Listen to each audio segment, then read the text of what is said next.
Welcome back to the morning show here on Arise News. I'm Biola Labi, and with me is Veronica Adeka. Welcome back, everyone. Born and raised in Lagos, artist Toby Emmanuel has focused on using his art as a medium of reaching out to people and communicating ideas and issues of the society. He is passionate about promoting the African culture using his art as it reflects in his body of works. His works is highly represents Africanism and Western modernization, and his style is outstanding and completely different from form of expression.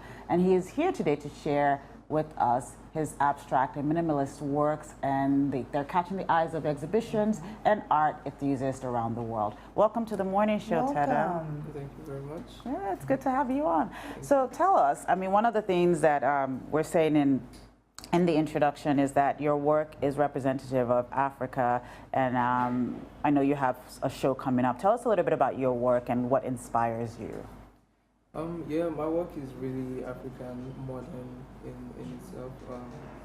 It's more of abstract expressions. I like to use lines and shapes. I'm fascinated by them, as well colors. So yeah, that's really what my work is all about. I also like to talk about political, social, and economical What are issues. some of the political stuff that people can call from your work? Like, what type of politics are you talking about? Are you talking about political stuff from a leadership perspective? Like, what does your work represent? Okay, more recently, I've focused more on speaking more loudly about the African woman. I did a lot of reading, and I kind of got aware about how strong African women have been in terms of political involvement, social involvement, economical involvement. So I try to like portray African women in a nice way that kind of, when you look at them, you appreciate yourself. It just kind of passes the message to you, as the case is. Did you feel that a lot of work out there doesn't tell the true story about African women and African women's strength? And how do you hope your work will change that narrative and conversation? Okay, I feel like there are works that actually do that, but people just haven't come to encounter them. I also think that, I don't know, maybe just social media or the facade that's going on around. I feel like people need to be more aware that African women are more than just the physical, spiritual, economical, and life in general. African women are really strong, and they have that that push, that power, that inner strength to get you to the next level.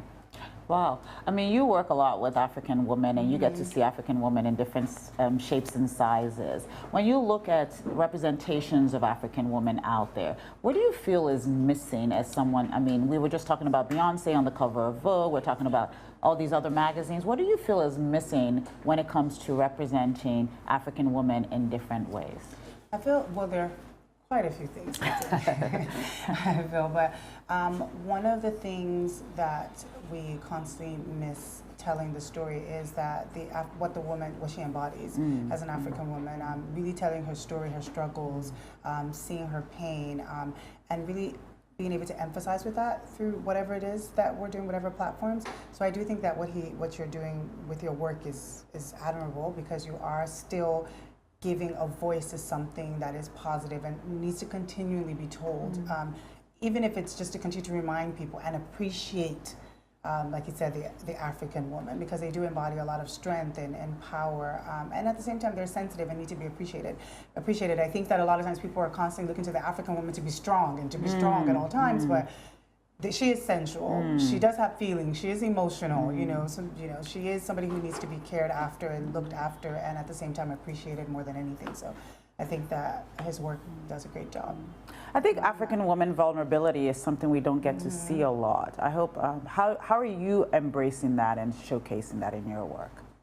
Oh yeah, in my work, if you pay close attention to them, you'd always notice eros. It just kind of shows like the emotional connection and that vulnerability. There's also the one eye and a little drop of tears. This just generally shows that this whole beautiful, strong, embodied person also has that other side or that part of them that is Not always so strong. not always. Because so everybody's like, oh, she's strong and she rises. It's like, sometimes she cries too, you know? Like, Sometimes I want to be in my feelings. exactly. So tell me, I mean, how can people sort of interact with your work, get to see your work, and almost be part of your work? Okay, currently you can always check out my works on Instagram. They're heavily there. I'm putting together a show. It's going to be end of this month. Okay. August. Where's this going to be? This is going to be in Lagos. Okay. GRA Okay, precisely. okay. Yeah, Can other people see it even though if they're not in Lagos? Is it going to be available online? Is there? definitely. Okay, We'll be putting them okay. out online. We're also dropping video content. Okay. So people around can just get the feel and vibe of everything.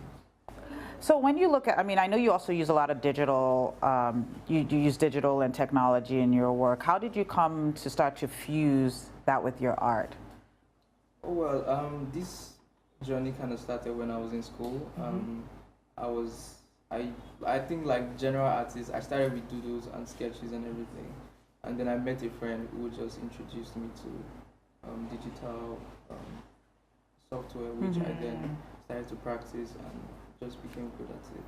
Wow. And so, I mean, people out there watching, how do you, I mean, there's always has to be an economic underpinning to the things you do. I mean, as an artist, how are you able to sustain this creative process? Okay, yeah, that's That's always a yes, Yeah. yes. yeah. So currently I work as a brand creative manager. Okay.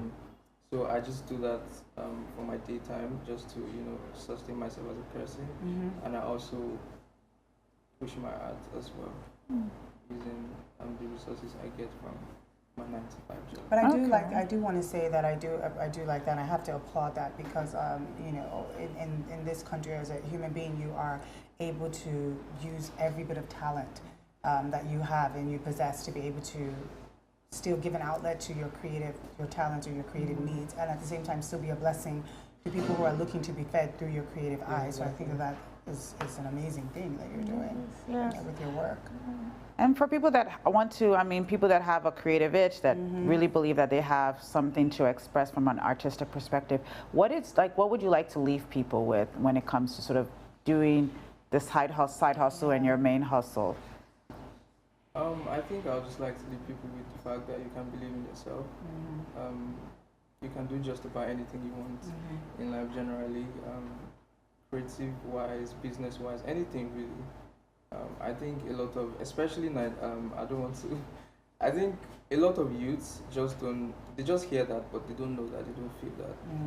No matter how like the situation of the economy may be or the circumstances around you, I just feel like the more work you put in, the more the more you use your relationships, interaction with people, respect for others, all of these things just kind of have a way of matching up together and working in good for you.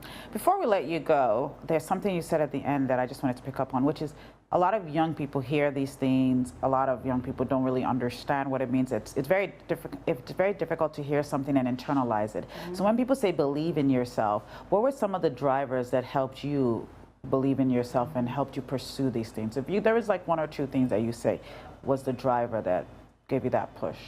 I would say music. I would say looking at motivational content, videos, books, and there's always this little voice in your head that just kind of tells you, you can't do it, you can't do it. I mean, it's always nice if you can drive that voice, encourage that voice in itself, be your own, you can, I mean, blow your own trumpet.